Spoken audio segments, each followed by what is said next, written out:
नमस्कार मित्रांनो, किरण स्पर्धा परीक्षामध्ये आपल्या सगळ्यांचं स्वागत करतो।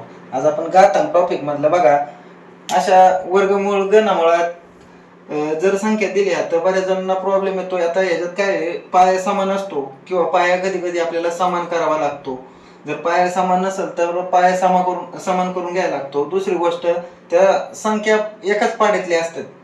तर बघा, तेच पद्धतीचं आपण एक गणित घेतलेले आहे, घनमुळात घेतल्यात। घनमुळात काय दिलेलं आहे, 9चा 2x - 5 बरोबर 9चा 5वा घात। तर आपल्याला किंमत कशाची काढायची, तर x ची किंमत काढायची। कशाची किंमत काढायच्या, x ची। तर बघा, ही चिन्ह कशाचं आहे, तर घनमुळाचं चिन्ह आहे। आता हे घनमुळाचं चिन्ह काढण्यासाठी ज्यावेळेस तुम्ही दुसऱ्या बाजूचा घन करता त्यावेळेस ही घनमुळाचं चिन्ह काय होतं, निघून जातं।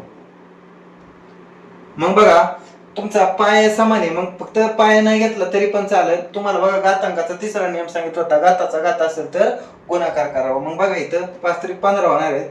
2x - 5 बरोबर 5 त्रिक किती झाले, 15 - 5 आहे, तिकडे जाऊन अधिक होतील।